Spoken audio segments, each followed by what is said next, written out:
Chief justice سے ملاقات.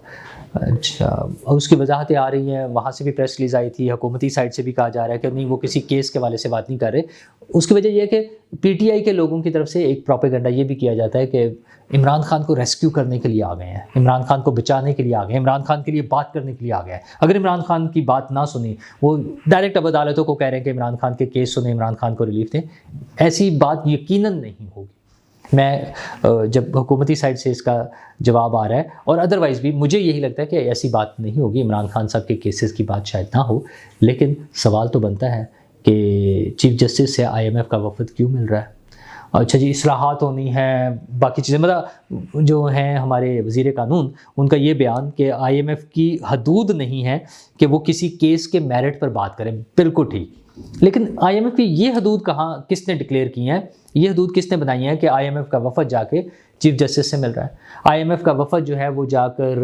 Bars association سے مل رہا ہے، وکلاء کی جو تنظیمیں ہیں ان سے مل رہا ہے. مطلب کیا یہ چیزیں براہ راست پاکستان کے سیاسی عمل میں اور انتظامی عمل میں مداخلت نہیں ہے؟ ایک طرف ہم نظام کی بات کرتے ہیں، ہم جمہوریت کی بات کرتے ہیں، ہم پارلیمنٹ کی بات کرتے ہیں، پارلیمنٹ کی بالادستی کی بات کرتے ہیں، سویلین سپرمیسی کی بات کرتے ہیں، آزاد خود مختار مملکت کی بات جیسے میں نے پہلے کہا کرتے ہیں. لیکن پھر یہ آئی ایم ایف کا کام کیوں ہے کہ وہ جا کر ہماری سپریم کورٹ کے چیف جسٹس سے ملیں، ہماری بار ایسوسیشن سے ملیں؟ چیف جسٹس ہے کہ جی وہ انہیں بتا رہے ہیں، اصلاحات کے حوالے سے بتا رہے ہیں، وہ اتنے سارے سسٹم، اتنا بڑا ایک جو پورا نیٹ ورک موجود ہے اس کو بتائیں. آئی ایم ایف وزیر اعظم کو بتائے، آئی ایم ایف وزیر قانون کو بتائے. اس سے نیچے جا کر اچھا پھر اس کا مطلب تو یہ کہ کل کو جو امن و امان کی صورتحال ہے، کیا آئی ایم ایف نے جا کے یہ آرمی چیف سے یا ڈی جی آئی سے یا ڈی جی رینجرز سے، مثلا جن علاقوں میں رینجرز تعینات ہے، یا ان لوگوں سے جا کے بات کرنی ہے؟ یا عام جگہوں پہ جہاں مسائل ہیں تو کیا وہ آئی جی پولیس سے اور ان لوگوں سے جا کے بات کریں گے؟ اور آئی ایم ایف نے اب ہمیں بتانا ہے کہ مقدمات کیسے نپٹانے ہیں، کتنی جلدی کرنا ہے. یہ کام آئی ایم ایف کا کہاں سے آ گیا؟ اور یہ جو وکلا تنظیمیں ہیں جو پیور سیاست ہے، ان سے کیا لینے جا رہے ہیں، کیا ملاقات کرنے جا رہے ہیں؟ مطلب یہ کوئی نئی چیز نہیں ہوگی، میں اس بات کو مان لیتا ہوں، ایسے پہلے بھی ہوا ہوگا. لیکن کیوں؟ اس سوال کا جواب تلاش کرنا ہے. حکومت کے پاس یقیناً اس کا جواب ہوگا، لیکن انہیں چاہیے کہ عوام کو بھی دیں، اور اس انٹیگریٹی کا، اس کے وقار کا، ان چیزوں کا خیال کرنا، اور وہ جو نظر بھی آئے وہ حکومت کی ذمہ داری ہے، حکومت نے کرنا ہے. اچھا، نظر آنے سے وہ یاد ہے، صدر پاکستان آصف علی زرداری صاحب کی تصویر بھی نظر آ گئی ہے. کہاں نظر آئی ہے؟ وہ اس اشتہار میں جو حکومت کی طرف سے شائع ہوا ترکی کے صدر کو ویلکم کرنے کے لیے، طیب رجب اردگان کا، اور اس میں وزیر اعظم کے ساتھ صدر پاکستان آصف علی زرداری صاحب کی تصویر بھی موجود ہے. گزشتہ دنوں جب 8 فروری کو وزیر اعظم صاحب کا ایک فل پیج کا اشتہار شائع ہوا تھا، جس میں ان کے پورے سال کی کارکردگی کے حوالے سے بات ہوئی، مختلف چیزیں تھیں، جس میں مہنگائی پر قابو پانا، انفلیشن پر قابو پانا، ڈالر کا ریٹ مستحکم ہونا، اسٹاک ایکسچینج کا اوپر جانا، یہ ساری چیزوں کے ساتھ ساتھ سی پیک کے حوالے سے بھی بات تھی. تو کچھ دوستوں نے اس پہ اعتراض کیا کہ اس موقع پر صدر پاکستان کا ذکر بھی ہونا چاہیے تھا، ان کے حوالے سے بھی اس کوریج اس میں شامل ہونی چاہیے تھی. لیکن چونکہ وہ ہو چکا تھا تو مجھے لگتا ہے کہ وہ بات کہیں سنی گئی، کہیں نوٹس ہوئی، اور فائنلی آج کے اشتہار میں وزیر اعظم صاحب کے ساتھ صدر پاکستان کی تصویر بھی نمایاں طور پر شائع ہوئی. دونوں جماعتیں مل کر حکومت کر رہی ہیں تو زیادہ اچھے طریقے سے چلنا چاہیے یقیناً، اور وہ اپنے معاملات کو زیادہ بہتر سمجھتی ہیں. تو آج وہ یکجہتی اور مطلب اکٹھے ہونا، پیار محبت، وہ اس اشتہار میں بھی نظر آ رہا ہے. اور ویسے بھی بڑی اہمیت کا حامل ہے ترکی کے صدر کا دورہ، خاص طور پر پوسٹ ٹرمپ جو دنیا بن گئی ہے 20 فروری کے بعد، جب سے صدر ٹرمپ نے اپنے عہدے کا حلف اٹھایا ہے امریکہ میں. دنیا ایک مختلف شکل میں ہمارے سامنے آ رہی ہے. صدر ٹرمپ کا اگریسو سٹائل پوری دنیا کے ساتھ، بعض جگہوں پہ دھمکیاں ہیں، بعض جگہوں پہ ٹیرف لگانے ہیں، یہ ساری چیزوں کے ساتھ جس طرح سے وہ آگے بڑھ رہے ہیں، اس میں پاکستان اور اس خطے کے حوالے سے خاص طور پہ جس طرح سے انہوں نے اسرائیل کو سپورٹ کیا ہے، اور غزہ کے حوالے سے جو ان کے بیانات ہیں، تو میرے خیال ہے اس خطے میں یہ بڑی تبدیلیاں آئیں گی، جہاں پہ ترکی کا ایک بڑا اہم رول ہے، اور ترکی کے صدر بڑے ووکل رہے ہیں، بہادری کے ساتھ بولڈ اس میں سٹانس لیتے ہیں. تو ان کا اس موقع پر پاکستان آنا اور پاکستان کی قیادت کا صدر اور وزیر اعظم کا دونوں کا اکٹھے وہاں پہ ایئرپورٹ پر موجود ہونا اور پھر ان کا اکٹھے یکجہتی کے ساتھ چلنا، یہ بھی بڑا اہمیت کا حامل ہے، یقیناً پاکستان کے مفاد میں ہے۔ اور جہاں پہ صدور کی بات ہو رہی ہے وہاں پہ نون لیگ کے صدر نواز شریف صاحب کی بات بھی میں کرنا چاہوں گا۔ وہ پاکستان سے، ان کے خبریں یہ آ رہی ہیں کہ وہ پاکستان سے جا رہے ہیں۔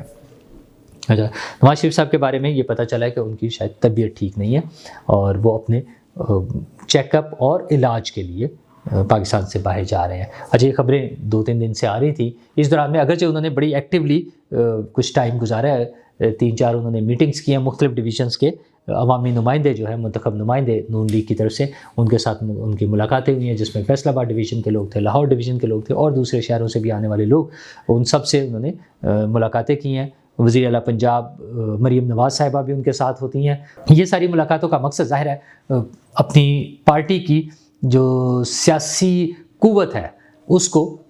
متحد رکھنا اور مضبوط کرنا اور مزید اسٹرینتھن کرنا ہے،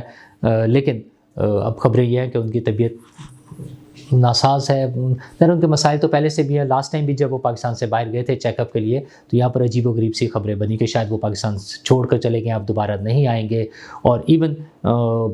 ترکی کے صدر کے استقبال اور سارے استقبال یا تقریبات میں ان کی غیر موجودگی کو بھی بعض لوگوں نے یہ رنگ دیا کہ شاید وہ فیس نہیں کرنا چاہ رہے یا فیس نہیں کر رہے، تو اس طرح کی کوئی بات نہیں ہے، ان کی طبیعت ناساز ہے۔ اور یہ بات مریم نواز صاحبہ نے جب وہ ان کی ملاقات ہوئی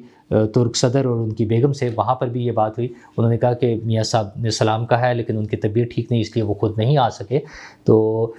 اطلاعات یہ ہیں، میری اطلاع یہ ہے جو میں نے خبریں سنی ہیں ذرائع سے جو پتہ چلا ہے کہ ان کے دل کے معاملات ٹھیک نہیں ہیں، اور دل کے چیک اپ کے لیے اور جو بھی اس میں ضروری ہو، کوئی پیس میکر لگنا ہو یا اسٹینڈ ڈلنے ہوں یا جو بھی اس کے معاملات ہوں گے، وہ ڈاکٹرز کا بورڈ یہاں پر بھی ان کا چیک اپ ہو رہا ہے، وہ دیکھ رہے ہوں گے، اور اس کے بعد جب وہ جہاں باہر جائیں گے تو وہاں پر بھی ان کا معائنہ اور جو بھی ضروری علاج ہوگا وہ ان کا کیا جائے گا۔ تو یہ معاملات ہیں نواز شریف صاحب کے حوالے سے، ان کا جو جانا ہے پیورلی علاج کے حوالے سے ہوگا اگر وہ چلے جاتے ہیں تو، اور یقیناً وہ واپس بھی آئیں گے کیونکہ ان کے بھائی کی وفاقی حکومت اور ان کی بیٹی کی پنجاب حکومت یہاں پر موجود ہے اور اپنا 1 سال مکمل کر رہی ہے۔ وفاقی حکومت نے تو اپنا اعلان کر دیا ہے، جو میں نے ابھی ذکر کیا 8 فروری کو، چونکہ 8 فروری کو الیکشن ہوئے تھے تو انہوں نے اسی حوالے سے بڑی تفصیل سے اپنے 1 سال کے کارنامے اور اتنی اچیومنٹس کا ذکر کیا۔ پنجاب حکومت بھی کچھ اسی طرح سے چیزیں پلان کر رہی ہے، اور 26 تاریخ کو جب وزیر اعلیٰ کا حلف ہوا تھا اس موقع پر یا اس سے کچھ قبل، پنجاب حکومت کی جو 1 سال کی کارکردگی ہے وہ آپ کے سامنے پیش کر دی جائے گی، اور کافی بہتر کارکردگی ہے، کافی سارے کام کیے ہیں، ہم کئی دفعہ ذکر کر چکے ہیں، میں آئندہ کسی ویڈیو میں اس کا آپ کے ساتھ ذکر کروں گا۔ تو وہ بہت سارے کام جو ہیں انہوں نے کیے ہیں، اور ہم بطور عوام، ہمارا تو حکومت سے ظاہر یہی مطالبہ ہوگا کہ اور کام کریں، ڈو مور عوام کے لیے، اور وہ کر بھی رہے ہیں، ساری حکومتیں، سندھ حکومت بھی کر رہی ہے۔ اس وجہ کے پی والوں سے ہمیں گلا رہتا ہے کہ وہ اپنی سیاست چھوڑ کر وہ بھی اس طرف آ جائیں، کوئی کام بھی کر کے دکھائیں، کیونکہ عوام کا وہ جو بھروسہ ہے وہ عوامی نمائندوں پر اور جمہوری نظام پر تبھی ہوگا جب جمہوری حکومتیں، سیاسی حکومتیں میرے، آپ کے، ہم سب کے لیے کام کر کے دکھائیں گی۔ شکریہ۔